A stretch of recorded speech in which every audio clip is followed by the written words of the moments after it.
Gracious God, free us from the tyranny of sin and death, and by the leading of your Spirit, bring us to our promised land. Amen.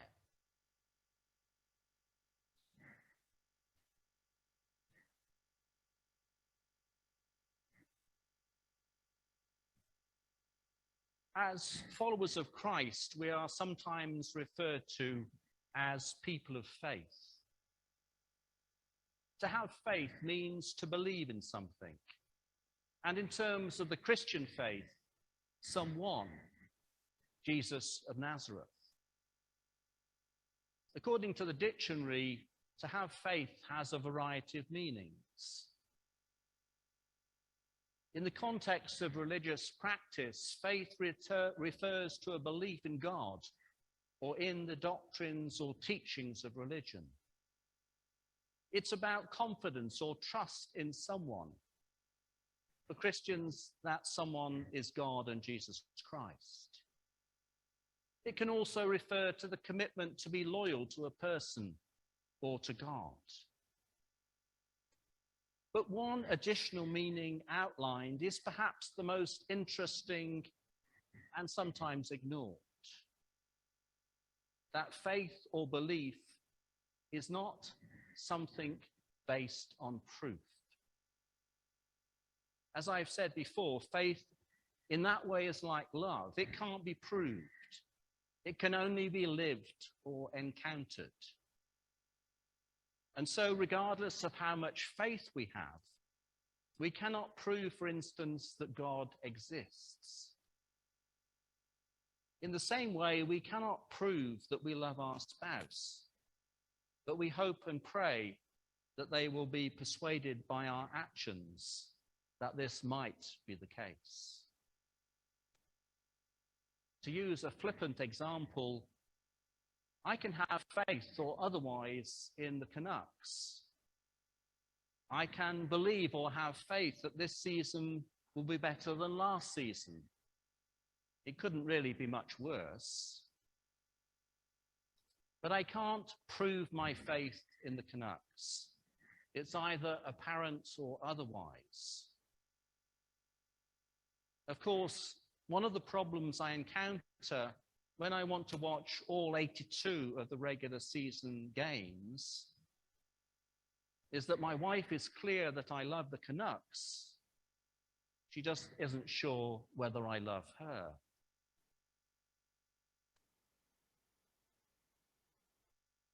In today's gospel passage, we encounter the blind man called Bartimaeus. He's sitting by the road begging. He is a man of deep faith, even though he's never met Jesus face to face.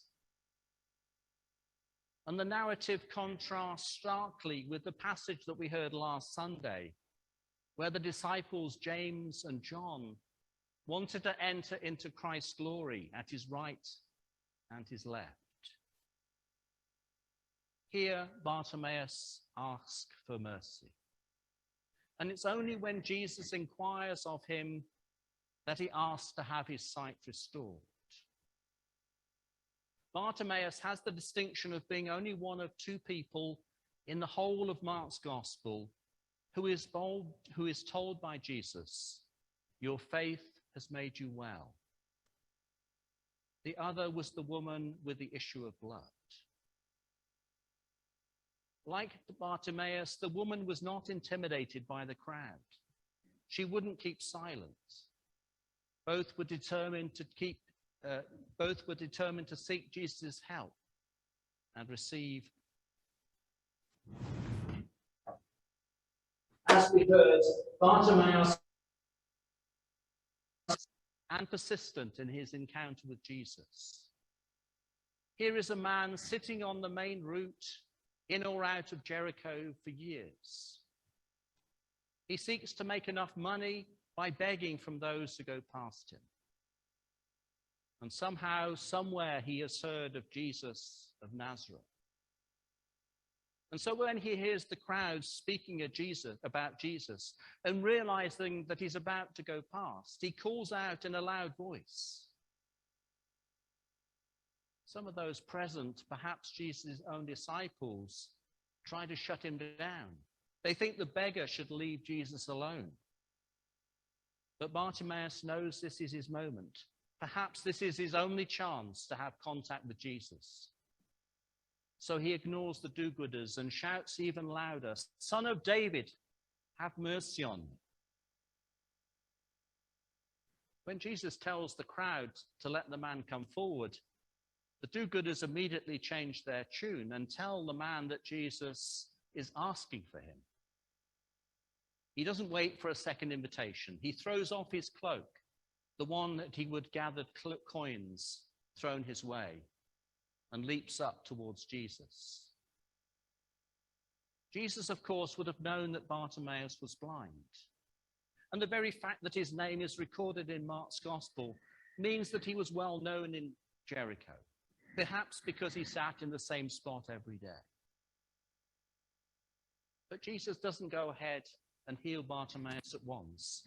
Rather, he says to him, "What do you want me to do for you?" It seems a very curious question to ask. Bartimaeus has had many years to ponder this, and he doesn't hesitate for a second. In the same way that he shouted out to Jesus when he heard him passing by, he says, "My teacher, let me see again." So this man knew that Jesus was so much more than a miracle worker. He recognized him as a teacher, a rabbi, and he wants him to give him his sight back. And Jesus does nothing other than say these words, "Go, your faith has made you well." And immediately Bartimaeus sees once more. He doesn't go anywhere. Rather, now he follows Jesus and becomes one of his disciples. The narrative of Bartimaeus is profound, moving, and significant. He is a man who asks for nothing from Jesus but mercy. He doesn't want to sit on his right hand or his left in the kingdom. He isn't a rich person wondering about how to enter heaven. Here is someone who sees who Jesus is, even though he is blind. Here is a person who knows his need of Jesus and will always follow him. Here is a man who is blind, but who sees so much more clearly than the sighted people who really don't understand Jesus, who live in a fog and are blind to the gospel. The question that Jesus poses to Bartimaeus is more insightful than perhaps it seems. But Jesus is asking Bartimaeus if he wants to change his life. He could carry on begging, or he could begin a new life, which would mean working for a living. And the man grabs the chance with both hands. Jesus is taken both by his enthusiasm and his faith. Again, Bartimaeus stands in contrast to the disciples who failed to understand what Jesus was saying to them. He's a shining example of a person of faith. He knows that Jesus can help him and immediately leaves that place to become a disciple, a follower of Jesus. Bartimaeus demonstrates that faith consists in not only recognizing who Jesus is, but also having the trust that Jesus can save people. In our lives, we seek the way of Jesus and we follow the example of Bartimaeus. For our call is first to recognize who Jesus is and then put our trust in him that he can save us. For when we ask God to do things for us, we have to be persistent. We have to be open to the possibilities. We have to have faith and trust. And like Bartimaeus, our faith needs to be deep. It needs to be pondered over and adaptable to the changes and chances of life. Like him, we have to be willing to open our eyes to see the difference Jesus of Nazareth can make in our lives. Like him, we have to lay everything else aside and follow him who is our way, our truth, and our life. Amen.